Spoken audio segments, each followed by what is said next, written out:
اور میرے بھائیوں، زندگی ایک جیسی نہیں رہتی ہے، کبھی خوشی ہے، کبھی غم، کبھی عروج ہے، کبھی زوال۔ آج میں آپ کو ایک ایسا جملہ بتاتا ہوں جسے اگر آپ اپنے دل پر لکھ لیں تو زندگی کی ہر مشکل آسان ہو جائے۔ ایک بادشاہ نے اپنے وزیر سے یہ کہا، مجھے کوئی ایک ایسی بات بتاؤ جسے میں دکھ میں پڑھوں تو مجھے تسلی مل جائے، اور اگر خوشی میں پڑھوں تو میرا تکبر ٹوٹ جائے، چونکہ تکبر بری عادت ہے۔ وزیر نے اسے ایک ہی جملہ بتایا، اور وہ ایک جملہ کیا تھا؟ وہ یہ تھا، یہ وقت بھی گزر جائے گا۔ میرے دوستو، اس ایک جملے میں کمال کی تاثیر ہے۔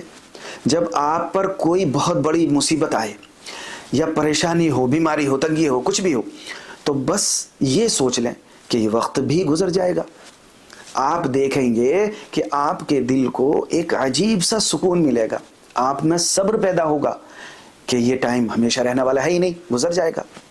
اور جب اللہ آپ کو بہت زیادہ دے دے، خوشیاں دے، آپ کے پاس پیسہ ہو، شہرت ہو، طاقت ہو، تو اس وقت بھی یہی یاد رکھ لیں کہ یہ وقت بھی گزر جائے گا۔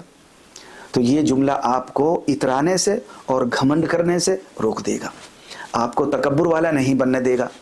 آپ کو یاد رہے گا کہ یہ سب کچھ عارضی ہے، اصل مالک تو اللہ کی ذات ہے۔ تو یاد رکھیں، نہ خوشی پر اتنا اترائیں کہ اللہ کو بھول جائیں، اور نہ دکھ میں اتنے ٹوٹیں کہ اللہ سے مایوس ہو جائیں۔ بس یہ سوچیں کہ وقت بدلے گا، کیونکہ دنیا فانی ہے اور یہاں کا ہر حال بدلنے والا ہے۔